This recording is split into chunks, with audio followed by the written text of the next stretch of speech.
युगांतरकारी गीत वंदे मातरम, जिसने गुलाम भारत में देशभक्ति की एक नई भावना जागृत की।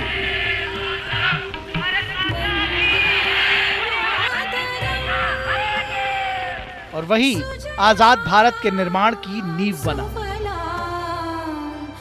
वंदे मातरम वो गीत है जो न केवल हमें हमारी मातृभूमि से जोड़ता है, बल्कि जड़ों से जुड़ाव को और गहरा करता है।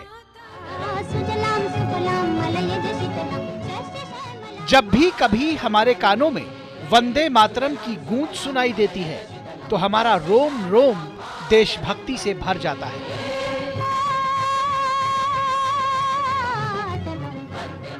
हमारे भीतर ऊर्जा, गर्व और देशभक्ति की भावनाएं हिलोरे मारने लगती हैं।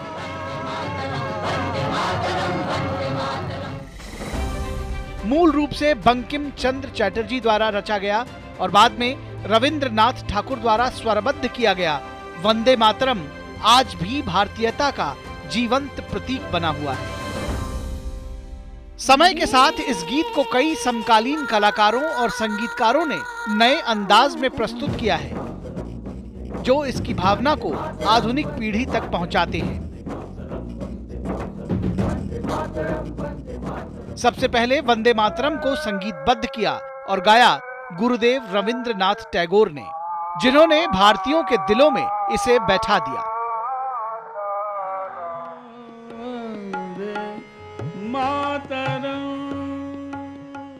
वहीं स्वतंत्रता की 50वीं वर्षगांठ के अवसर पर स्वस्थ नहीं होने के बावजूद पंडित भीमसेन जोशी ने संसद भवन के सेंट्रल हॉल में खड़े होकर वंदे मातरम गीत गाया।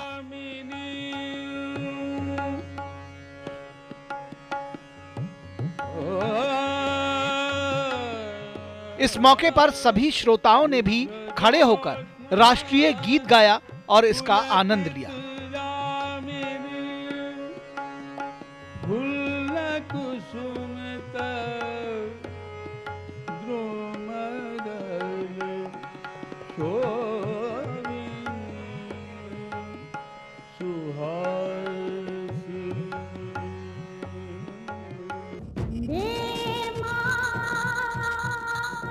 आजादी के बाद वंदे मातरम को जन जन तक पहुंचाया स्वर कोकिला लता मंगेशकर ने अपनी आवाज के जादू से। क्या बच्चा, क्या बूढ़ा, क्या जवान, सबके दिलों में वंदे मातरम की गूंज बैठ गई। स्वर कोकिला ने हिंदी में ही नहीं, कन्नड़ भाषा में इसकी शानदार प्रस्तुति देकर इसे देश के दक्षिणी हिस्से में लोकप्रिय करने में महती भूमिका अदा की। प्रसिद्ध शास्त्रीय गायक पंडित जसराज ने भी इस देशभक्ति और स्वतंत्रता आंदोलन के प्रतीक गीत को अपना स्वर देकर इसे भारतीय जनमानस और युवा पीढ़ी तक पहुंचाने का काम किया।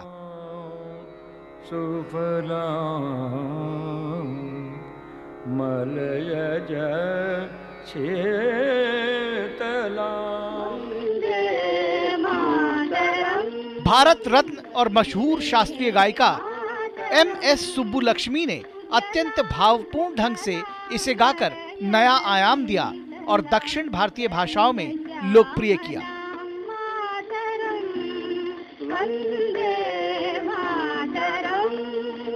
ओंकार नाथ ठाकुर भारत के शिक्षा शास्त्री, संगीतज्ञ एवं हिंदुस्तानी शास्त्रीय संगीतकार थे। उन्होंने वंदे मातरम का जो रूप प्रस्तुत किया, वो भी जन जन के मन में बस गया।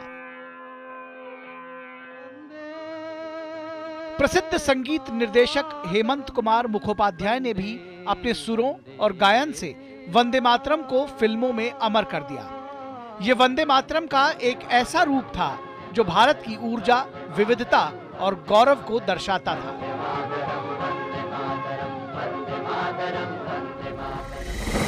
इसके अलावा भजन सोपोरी, कविता कृष्णमूर्ति, सुचित्रा कृष्णमूर्ति, हरिहरन, शंकर महादेवन, सोनू निगम, सुखविंदर सिंह जैसे गायकों ने अपनी आवाज देकर इसे युवाओं तक पहुंचाने का काम किया है।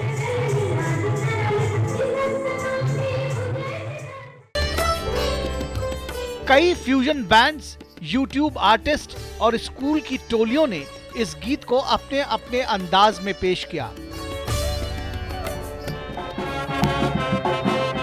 कभी सूफी रॉक के रूप में, कभी कर्नाटक और जैज के मिश्रण में, तो कभी लोक वाद्य यंत्रों के साथ बहुभाषीय संस्करणों में। यही वजह है कि अब वंदे मातरम नई पीढ़ी के दिलों को भी छू रहा है।